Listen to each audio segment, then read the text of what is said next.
Bonjour à tous et bienvenue pour le rendez-vous PME sur lefigaro.fr. Je suis Jeanne Baron et ravie d'être avec vous à vos côtés pour cette question qui brûle les lèvres de tous en ce moment. La sécurité de la gestion des données. Qu'advient-il de nos données? Où vont-elles? Qui les gère? Eh bien, pour répondre à ces questions, je suis ravie d'accueillir sur ce plateau deux personnalités. Tout d'abord, Alexandre Guinchard, bonjour et bienvenue. Vous êtes le dirigeant de la société Accessia. Jérôme Deprat, bonjour et bienvenue. Vous êtes le chef de projet de la société Accessia. Alors avec vous, comme je viens de le dire, nous allons parler justement de la gestion des données en milieu professionnel. La question est sur toutes les lèvres et d'autant plus aujourd'hui de cette fameuse sécurité des données. Mais avant qu'on s'en parle, Alexandre Guinchard, je me tourne vers vous. Parlez-nous tout d'abord de votre société. Accessia, en quelques mots, c'est quoi ? Bonjour Jeanne. Donc Accessia, c'est une société d'édition de logiciels que j'ai fondée en 2005 et donc est spécialisée dans la création de logiciels sur mesure. Mais en plus, Accessia a développé la solution Clarisse dont nous allons parler. Alors rentrons tout de suite, Alexandre, dans le vif du sujet. Cette solution Clarisse a été développée en 2011. On est aujourd'hui en 2020. Est-ce qu'on peut se parler de cette solution? Pourquoi est-ce que vous avez décidé de la développer à ce moment donné? Alors, 2011, le projet a commencé en 2011, mais le projet est très vivant et continue encore aujourd'hui. Donc, Clarisse est née en fait d'un besoin client, tout simplement. Une société qui a 36 agences, 1200 salariés, donc une belle PME, qui avait un gros problème d'organisation autour de ces données non structurées.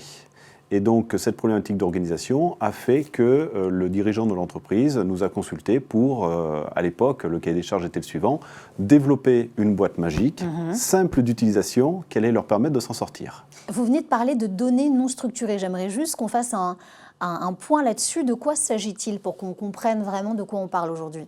Alors, en opposition aux données structurées, qui sont donc des données qui rentrent dans les logiciels métiers, donc des données qui sont stockées en base de données, les données non structurées sont toutes les autres, toutes celles qui ne rentrent pas dans les applicatifs métiers, toutes celles qui ne rentrent pas dans les bases de données, à savoir les fichiers Word, les fichiers Excel, les mails, les courriers, enfin tout ce que vous avez qui envahit vos serveurs de fichiers, vos disques durs, et dont on ne sait pas trop quoi faire, qu'on ne sait pas véritablement organiser, qu'on ne sait pas sécuriser, et donc les données non structurées, ce sont celles-ci.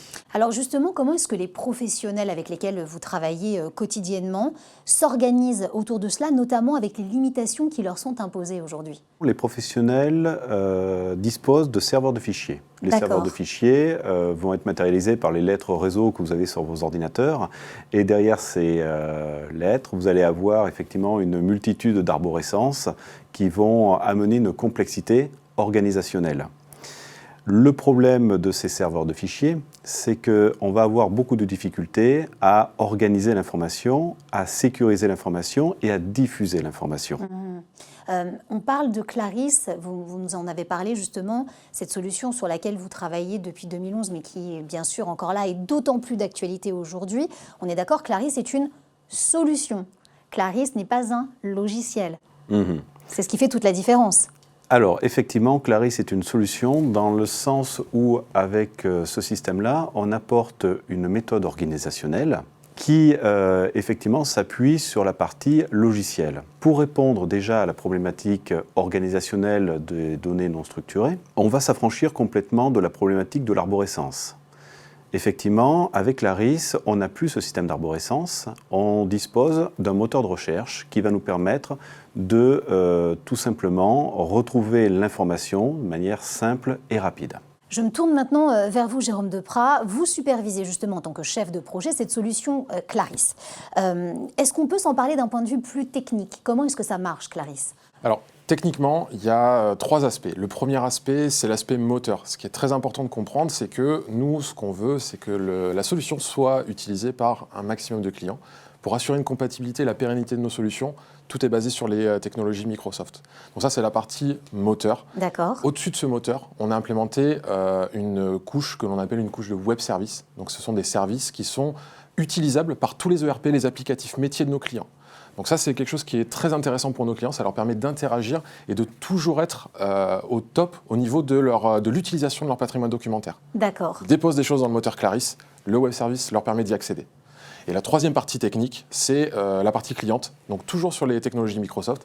Là, par contre, ce qu'on a fait, c'est qu'on s'est basé sur de l'ergonomie. C'était ce qui était le plus important pour nous, c'était de faire quelque chose qui soit agréable à utiliser, parce qu'on en a parlé, c'est pas un logiciel, c'est une solution. Il faut qu'elle soit facile à utiliser par nos clients. Et accessible à tous. Et si concrètement on rentre dans le vif du sujet, qui sont vos clients aujourd'hui et à qui s'adresse Clarisse ? L'avantage de Clarisse, c'est que c'est une solution qui peut être déployée, utilisée et elle va être efficace pour des TPE, des PME, des grands comptes. D'accord. Et au-delà de la taille, c'est aussi les secteurs d'activité. C'est-à-dire qu'on travaille avec des bureaux d'études, on va travailler avec des hôpitaux, il y a de la grande distribution aussi.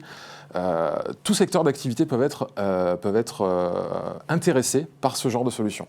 Les données, où est-ce que vous les stockez ? Comment est-ce que vous les stockez ? Alors, toujours dans le but de satisfaire un maximum de clients. On a des clients qui vont être un petit peu plus structurés informatiquement, qui vont avoir plus de matériel, plus de moyens. Dans ce cas-là, ils vont décider de garder leurs données chez eux. Donc dans ce cas-là, nous, on peut les assister à déployer techniquement l'application. Dans ce cas-là, ils gardent tout leur patrimoine documentaire, ils le conservent chez eux. Ce qui peut les sécuriser d'autant Voilà, plus. tout à fait. Et ça permet aussi aux autres clients qui n'ont pas forcément les moyens d'investir dans des gros systèmes informatiques. Nous, on propose aussi un hébergement. Dans ce cas-là, on prend en charge les données non structurées de nos clients. D'accord. Alexandre Guinjard, est-ce que Clarisse est compatible avec la RGPD ? On rappelle ce qu'est la RGPD, c'est la Réglementation Générale sur la Protection des Données. Effectivement, Clarisse rentre complètement dans cette réglementation puisque les données non structurées peuvent être identifiées comme rentrant dans le cadre de la RGPD. Il est possible effectivement d'éditer des registres de données RGPD, des registres d'accès. Donc effectivement, à partir de là, Clarisse effectivement, est en mesure de répondre sur les données non structurées à la réglementation sur la protection générale des données. Et combien de temps faut-il pour déployer Clarisse quand on est une société, une entreprise ? Pour déployer Clarisse, en fait, c'est relativement rapide. Le déploiement, formation des administrateurs, finalement, en 3 à 5 jours, ça peut être déployé. Mais déjà, dès la première journée, on peut commencer à utiliser le système. Former les utilisateurs finaux, ceux qui vont alimenter le système en données ou ceux qui vont aller rechercher les données, finalement, c'est entre une demi-journée ou une journée pour former un utilisateur à Clarisse. Donc c'est très très rapide, ce qui fait que notre système est un véritable outil concurrentiel. Et en parlant de la concurrence, il y a de la concurrence à côté ? Alors la concurrence, je vais vous faire rire, mais globalement, on revient dessus, notre gros concurrent, c'est le serveur de fichiers. Aujourd'hui, la vocation de Clarisse, c'est de remplacer ces serveurs de fichiers qui ne répondent pas justement à la RGPD, qui sont compliqués à sécuriser pour permettre un travail collaboratif. Alors que Clarisse, justement, tous ses points forts, ça va être de pallier aux problématiques du serveur de fichiers. Et vous avez l'air très animés tous les deux quand vous parlez de Clarisse. Vous voulez ajouter quelque chose d'autre sur cette solution que vous proposez aujourd'hui, Alexandre Guinjard ? Clarisse, c'est aussi, on parle de solutions depuis tout à l'heure, donc effectivement il y a la solution logicielle, mais le système, bien souvent, lorsqu'on le déploie en entreprise, va permettre de remettre à plat l'organisation de l'entreprise. Parce qu'on s'aperçoit que les données non structurées, finalement, elles représentent 80% des données d'entreprise. Elles se partagent d'un service à un autre service, d'une direction à une autre direction. Et donc, le fait d'intégrer un système comme Clarisse, on va pouvoir réorganiser complètement le fonctionnement de l'entreprise. Et par rapport à ça, pour aller encore plus loin dans cette organisation, on est même en train de développer une Clarisse Premium qui s'appelle Olesia et qui va permettre de faire de la gestion de processus métier directement au travers des données que maîtrise l'entreprise. Ça, c'est passionnant. D'ailleurs, vous reviendrez sur ce plateau pour nous en parler. Le mot de la fin, il est à vous.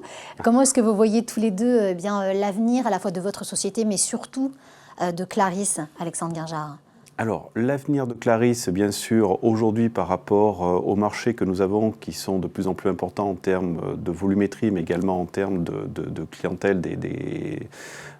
Notre clientèle était essentiellement basée sur de la PME à l'origine. Aujourd'hui, nous avons de la TPE, nous avons de la PME, nous avons de l'ETI et nous avons du grand compte. Donc effectivement, notre clientèle est en train de s'étoffer de tous les côtés. Et donc par rapport à ça, nous avons besoin de recruter de nouvelles personnes dans la société parce qu'il faut répondre à la demande. Et de notre côté, il va falloir aussi structurer davantage nos réseaux de distributeurs parce qu'aujourd'hui, il faut faire connaître cette solution Clarisse. Jérôme Deprat, l'avenir. Alors, du coup, ça sera plus forcément quelque chose de technique. Donc nous, ce qu'on va essayer sur cette année, principalement en 2020 et puis en la continuité, donc là, on a une solution qui organise, qui permet de gagner en sécurité. Et on va essayer de travailler un petit peu plus sur la mobilité aussi pour que les gens puissent profiter de leur patrimoine documentaire, pas seulement dans leur structure, mais aussi quand ils sont en déplacement, par exemple. Merci à tous les deux d'avoir été nos invités du jour.